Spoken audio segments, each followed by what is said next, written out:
नमस्कार दर्शकों, आज दिनांक 18 जून 2026 है। अंडमान और निकोबार द्वीप समूह के सांसद श्री विष्णु पदारे जी ने कुछ दिन पहले जानकारी दी कि साल 2025-2026 के लिए जो फंड आवंटित हुआ था उसमें से 127 करोड़ रुपया वापस सरेंडर कर दिया गया है। और आपको बता दें कि ये पूरा फंड विभागों में बचा हुआ फंड था जो कि खर्च ही नहीं हो पाया। विष्णु पदारे जी ने अंडमान निकोबार द्वीप समूह के मुख्य सचिव जी को पत्र लिखकर विकास निधि वापसी के जवाबदेही की मांग भी की है।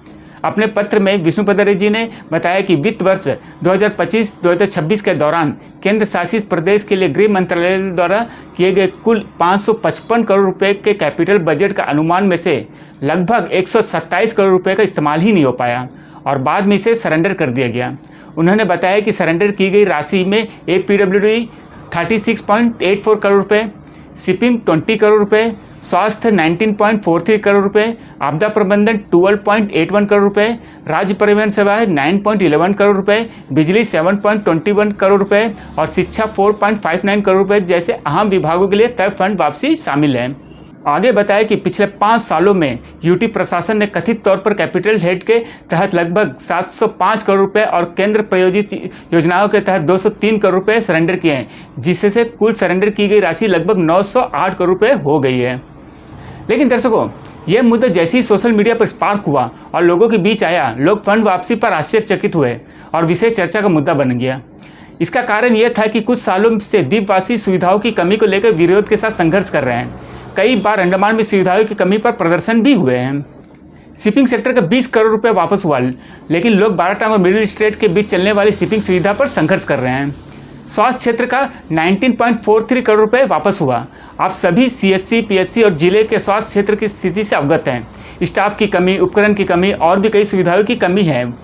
आपदा प्रबंधन के 12.81 करोड़ रुपए और राज्य परिवहन के 9.11 करोड़ रुपए शामिल है। STS बसों की हालत तो आप सभी जानते ही हैं। कई बस पुरानी हो चुकी है, चलने लायक नहीं है, हमेशा ब्रेकडाउन और दुर्घटना का खतरा बना रहता है। बिजली विभाग के सर्विस को लेकर श्री विजयपुरम से लेकर मायावदर तक में भी धरना प्रदर्शन तक हुए। शिक्षा विभाग के 4.9 करोड़ रुपए वापसी शामिल है, लेकिन इंटर आइलैंड के कई स्कूल टीचर की कमी और सुविधाओं की कमी झेल रही है।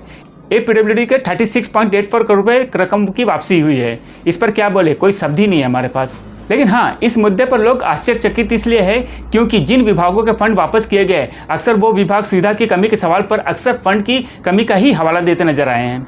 जो फंड वापस किए गए हैं यह कोई छोटी मोटी फंड नहीं है। अगर सांसद विष्णु पदारे जी का डेटा सही साबित होता है तो फंड वापसी पर प्रशासन पर लोगों का आक्रोश जायज है और प्रशासन का जवाबदेही भी बनता है। और यहाँ एक मुद्दा ये भी आ जाता है कि इसके बाद अगर कोई व्यक्ति किसी विभाग की सुविधाओं की कमी पर सवाल खड़ा करे और वो विभाग फंड की कमी का हवाला दे तो व्यक्ति का रिएक्शन क्या होना चाहिए।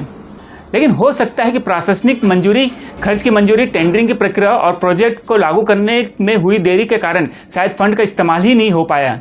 लेकिन जो भी हो, ये मुद्दा लोगों के बीच आने के बाद ये चर्चा का विषय बन गया है और लोग खुद को छला हुआ महसूस कर रहे हैं। धन्यवाद दर्शकों। Pankaj Singh, AV land media से। रंगत में online form filling, computer job works, e PAN का generate, job recruitment forms, agreement, affidavit, IGNOU admission, passport apply, learning and driving licence apply, vehicle fitness, road tax, insurance, open school admission regional price में करवाना चाहते हैं तो आइए AV land computer centre रंगत में।